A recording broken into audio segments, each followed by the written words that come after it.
Thank you. Just a note for some of you who are involved in this botanical plant sort of work. The Regional Ecology Program has developed plant association guides that cover every national forest in Oregon and Washington. And in there you can find indicator plants and what you might expect to find. There's also a really good document having to do with riparian classification systems in Western Oregon. So what you might expect to find under different sort of climatic conditions are also available. If you go to the EcoShare website, you will find those documents there. So feel free, they're free. Moving along, continuing this riparian water quality theme is David Roon with Oregon State University.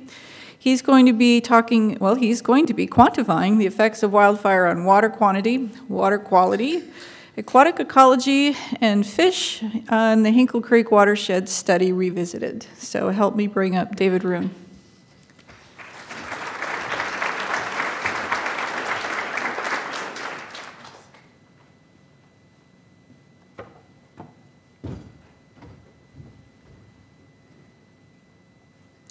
Yeah, thanks for the introduction. In today's presentation, I'm going to be sharing some preliminary results from the Hinkle Creek Watershed, which is a watershed in the Umpqua River Basin in southern Oregon. And before I get into the presentation, I'd just like to take a second to acknowledge our collaborators. So Kevin Bladen, Dana Warren, Kate McCready, and Jansen Ivy. Both Kate and Jansen have posters in the hallway, so if you guys are interested in learning more about this research, go check that out, and then also take a second to thank our funding sources that have helped make this research possible. So thanks to the College of Forestry's Fish and Wildlife Habitat and Managed Forests Research Grant Program, thanks to OFIC and NCAUSE, and then thanks to Roseburg, the landowner that is allowing access to study watersheds. So wildfires are widespread natural disturbances that structure forested landscapes in many regions around the world. We heard a lot about this in part of the symposium yesterday. And wildfire regimes are currently shifting. And this is due to the combination of natural resource policies that have suppressed fire activity on the landscape, changes in climate and forest conditions, as well as an expanded human footprint that have all interacted and led to fires that are burning at increased severity, frequency, and across broader spatial extents. And we're seeing this especially in parts of Western North America over the course of the last 40 years. And so not necessarily relative to historical fire regimes set by Native Americans. And so one question that managers frequently want to know is how fish are going to respond to fire. And the thing is that it's complicated. Fish responses can be highly variable and context dependent. It can vary depending on the severity of the fire and the ecological context of the watershed. And so it's difficult to predict fish responses to fire, especially if we don't have an understanding of the mechanisms driving their responses. And this understanding of mechanisms can be illuminated by whole system studies that can tease apart the different drivers that might inform and lead to how fish respond to a disturbance like fire. And this is important because it helps us not only understand how, but also why fish might be responding to fire in their environment. So the 2020 fires in Western Oregon present themselves as a really unique research opportunity for a couple different reasons. First, the effects of fire remain poorly understood in Western Oregon. From these fire perimeters that you see in this map, we simply haven't seen a lot of fire in this region over the last 40 years. Secondly, one of the other factors that limits our understanding of fire is that we don't often have good pre-fire data. Fires are inherently random. We can't predict where they're going to take place on the landscape. And without an understanding of the conditions before the fire hit, we have limited capacity to make inferences about what actually changed after the fire took place. And so in 2020, as we all know, there were huge fires, 5 mega fires, that burned collectively over 1 million acres in this part of Western Oregon. And one of the places that burned was the Hinkle Creek Watershed. Hinkle Creek burned as part of the Archie Creek Fire in the Umpqua River Basin, which burned over 130,000 acres. This was a pretty high severity burn. Over 75% of this fire burned at either moderate or high severity. And some of the areas that burned included the subwatersheds from the original Hinkle Creek study. Now, for those of you who aren't familiar, the Hinkle Creek study was part of this watershed research experiments that took place in the early 2000s that included Hinkle, Alsea, and Trask. And the goal of these experiments was to understand the effects of contemporary forest management practices on aquatic habitats and fish. So the Hinkle Creek watershed is located northeast of Roseburg. It followed a classic paired watershed design where the north fork of the watershed is a reference watershed and the south fork was the treatment watershed. And there were 2 rounds of timber harvest. The first set occurred up in the headwaters, while the second round occurred along the lower main stem. And what's really cool about this study was that they measured a whole suite of variables to characterize different aspects of physical habitat conditions, as well as invertebrate populations and fish and amphibian populations as well. And since that study took place, we've seen this dramatic shift in landscape conditions. So this photo on the left illustrates what the watershed looks like after the original Hinkle Creek study, where you see this carpet of Douglas fir trees with some patch cuts up in the headwaters and along parts of the lower main stem. And since the Archie Creek fire, we see this dramatic shift in landscape conditions where you have this mosaic of different burn severities covering the watershed. So it raises the question of how fires are affecting fish and their habitat. And the thing is that fires can influence fish through a combination of physical and biological pathways. Fire can elicit a whole suite of different effects in a watershed and in a forest, and then that can translate into a series of effects on both physical habitats that support fish, but then also the biological processes that support the resources that are supporting fish. And so this understanding of these multiple pathways that can shift after fire are really important. And the thing is that if we look at a similar linkage diagram highlighting the complexity that between fire and fish, and Jason Dunham would call this a horrendogram, when we look at this horrendogram, we realize that in the original Hinkle Creek study, they actually monitored a lot of these different variables. And so this is such a great opportunity. We've gone back and tried to repeat a lot of this monitoring and to try to capture this whole system perspective. So the research objectives for this study are first to quantify the effects of fire on water quantity, water quality, canopy cover, and stream temperature, all aspects that make up the physical habitat that support these stream fish. We're also looking at how the aquatic ecology is responding, and then we're tracking fish and amphibian populations that are occupying the study watersheds. And then second, because of this pre-fire data set, we can leverage those data from the original study to make these pre- and post-fire comparisons, as well as tease apart the relative magnitude of the effects of forest harvest and fire in the same study watersheds. So the experimental design for our sampling, we're focusing our energy in the South Fork watershed. Basically, both the North Fork and the South Fork burned as part of the Archie Creek fire, and so the North Fork doesn't serve as a reference any longer. And so we're focusing our energy on the South Fork along the main stem and the contributing tributaries. And we're measuring a whole host of variables in that South Fork watershed. So first I'm going to focus on how fire affects the physical dimensions of aquatic habitats. And so we're measuring a series of different parameters to understand habitats and how they might be shifting.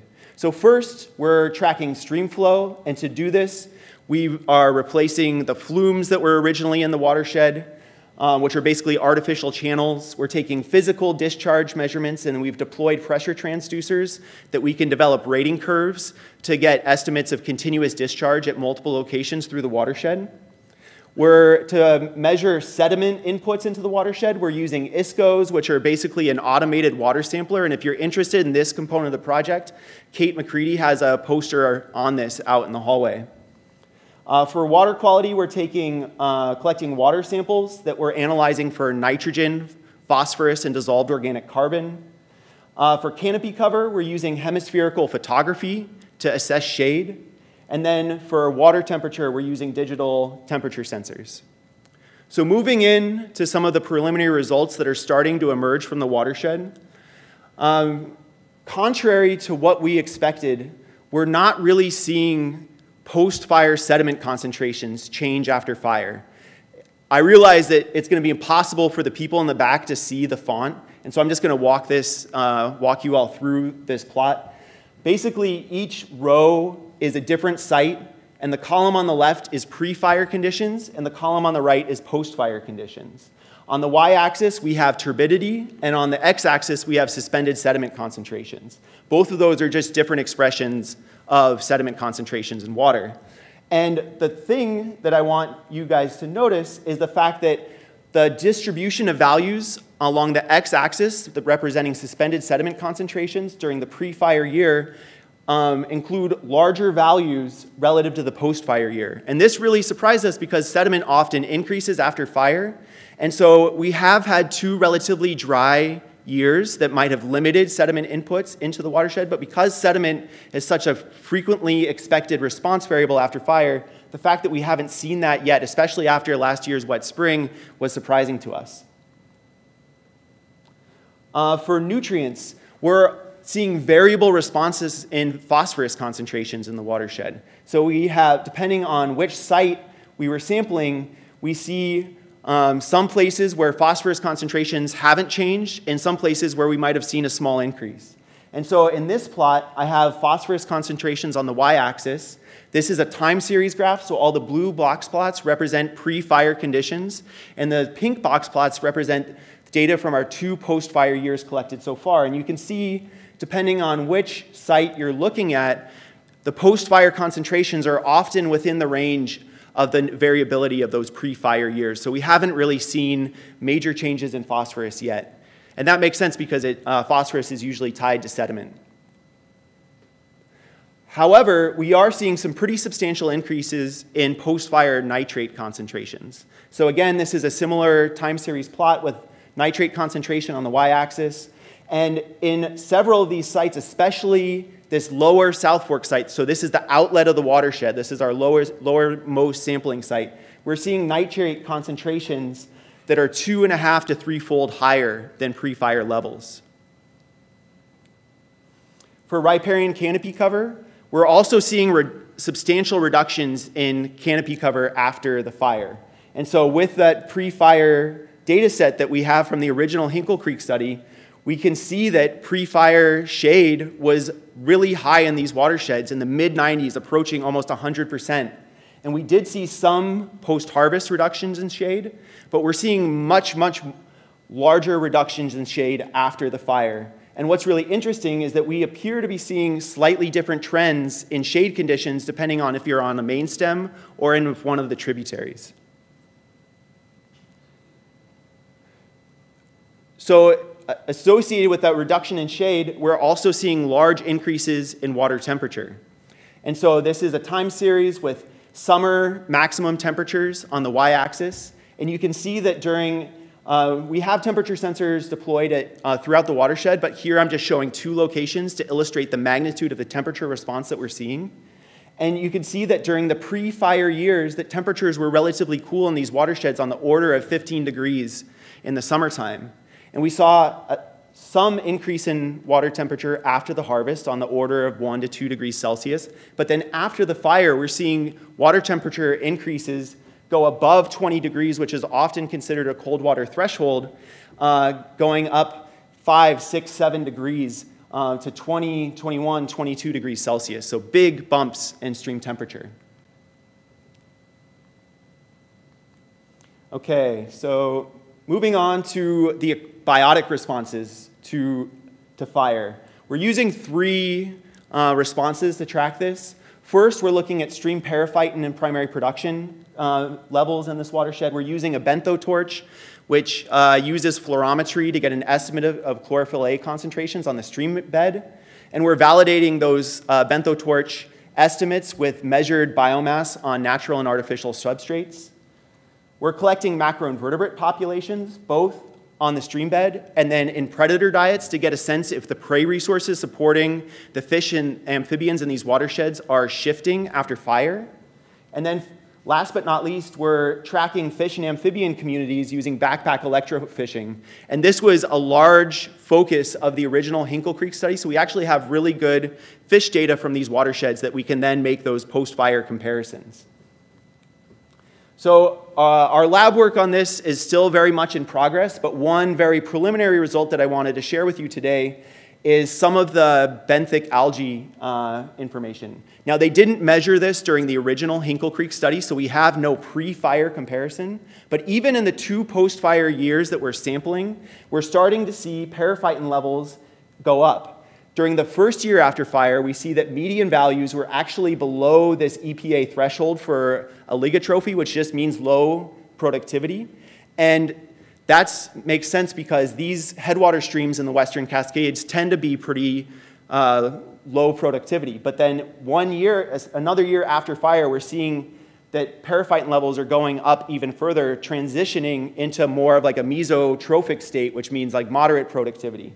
And this photo on the left illustrates some of the conditions that we're seeing in the watershed where there's so much algae on the stream bed that it's glowing green. And this is probably a function of the reductions of canopy cover interacting with increases in temperature along with those increases in nutrients. Moving into the fish results, we sampled fish at 2 different spatial scales. The first approach was a reach scale, and here we were really trying to get a sense of whether or not fish would be stressed out during stressful periods of time. So we repeated our sampling, take a step back here, both at the beginning and the end of the summer. And we wanted to see if their population densities declined during the summer when temperatures would likely be high.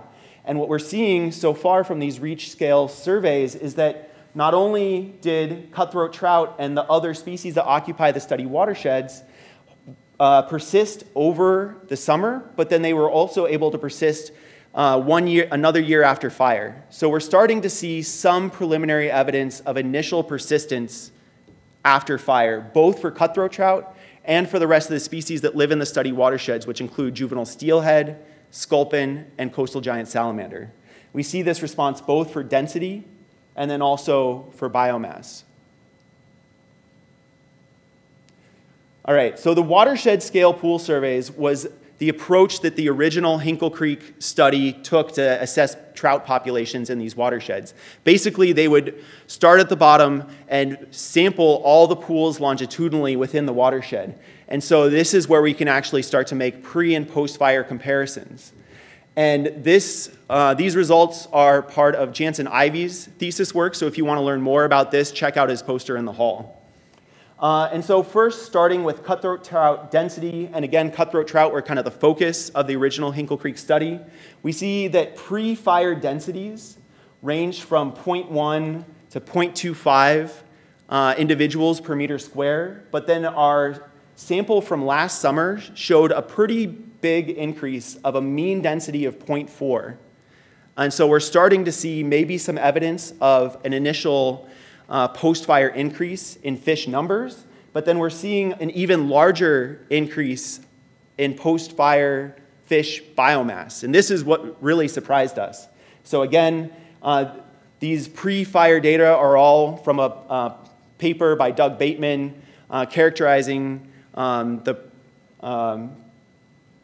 cutthroat trout data from the original study, and then relative to what was documented in these watersheds during the original study, which averaged anywhere between 2 and 4 grams per meter square, last summer we saw a mean response of about 13 grams of meter squared, so a 3 to almost 4-fold increase. And this is really surprising because, again, we saw these massive increases in temperature, which we would have assumed would have stressed out these fish and potentially would have negatively affected their populations. And so this was such a surprise to us that we decided to write up some of these results in a paper that Dana Warren is the lead author on. And basically, despite what this figure is showing is despite these elevated temperatures, we're seeing fish persist through them. And we want to figure out what's driving that response. And so what are the mechanisms that are driving how fish are able to cope with these sudden changes in their post-fire environment? Is it prey resources? The amount of food can mediate how fish respond to changes in temperature. Are there pockets of thermal refugia in these watersheds? Or are there other things that we're not capturing? And so if people have other ideas of things that we could look into, either ask a question or get in touch with me after the presentation. So next steps for this research, we're going to continue our monitoring for all the variables that I mentioned. We're going to use that information to quantify these pre- and post-fire changes. And then we're going to hopefully use that information to both track these initial responses and try to get a sense of how do they play out over time. We're also starting to monitor some other effects that we didn't anticipate as in the original study design, where this winter we're starting to see a large amount of large wood entering the stream system. And so it raises the question of, this could be another post-fire change in habitat that might be affecting these fish populations. So in conclusion, within the context of this study watershed at least, we're starting to see some really interesting preliminary results suggesting unique post-fire responses in these watersheds to aquatic habitat and fish. But we really do need longer-term data to see how these initial responses play out over time. Again, I hope that the results that I was sharing today illustrate the importance of providing this whole system perspective to better understand the mechanisms that are potentially driving fish, amphibian, and habitat responses to fire, especially in this working forest landscape. And then again, the importance of leveraging data from the original Hinkle Creek Watershed Study to get these really unique insights of how things might be changing after fire, both in terms of the effects of fire and post-fire management, and then how does that compare to the timber harvest that took place in these watersheds. And again, this whole system understanding is going to be crucial to help us better understand the effects of fire in parts of Oregon where we haven't seen a lot of it yet. So with that, I want to acknowledge everyone that's helped make this research possible. This has really been a team effort with our funding sources, the landowner, everyone that helped collect data in a really brutal post-fire, high-exposure landscape, the Fuse and Warren's labs, and then everyone that was involved with the original Hinkle Creek study that helped make this research possible. And so I don't know if I have any time left. I think I used it all, but I'd take a question or two. Cool. Question for David. We have time. I have a question in the back. Yeah. Thank you. I think the last bullet point kind of alluded to it, but maybe I missed it. Did you compare was there any comparison between pre-log to log to burn too? I think the last bullet point alluded to it. Yeah. Sure. The question is whether or not we're making comparisons between the pre-harvest, post-harvest, and post-fire in this study. Is that the gist of it? Yeah. With some of those response variables I shared, we have the data worked up where we can look at those patterns right now, but that's definitely going to be a really high priority for the subsequent analyses that take place. Mm-hmm.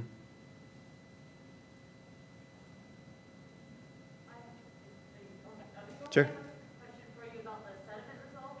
Sure. You had said that you didn't see a sediment response, that it's been kind of a fairly dry year except for a spring. Do the spring storms make full events, or what was the frequency of the spring storm? Do you know? Yeah, we had a really wet spring. We have pressure transducers that are going to be able to tell us, how high up, the flows got within those watersheds, and we're just in the process of working up that data. But yeah, so far, we haven't seen any evidence of erosion or deep, shallow slope erosion or debris flow events that would typically, lead to an influx of sediment post-fire. And so far we're seeing elevated, or there could be higher flows, especially with that spring, but we haven't seen that translate into higher sediments at all. Mm-hmm. Question in the back, if there's still time. Thank you for your talk, and I have a question for you about turbidity, fine sediment delivery, et cetera, You didn't describe the channel conditions, whether paired left-right floodplains exist, if the channel is confined, moderately confined, or unconfined. Could it melt turbidity or fine sediment delivery response because of interception of fine sediment in floodplains that are fragmentary or continuous? Yeah, that's a good question. So basically the question was, are we not seeing changes in sediment concentrations because of the channel morphology, basically? Is that correct? Yeah. Yeah. So these are lower order, more kind of headwater systems. It's not a lower floodplain system. So we don't see a lot of the channel geomorphology that you would expect in like a floodplain type system. So this is like higher gradient, not as much of a floodplain context that we're working in.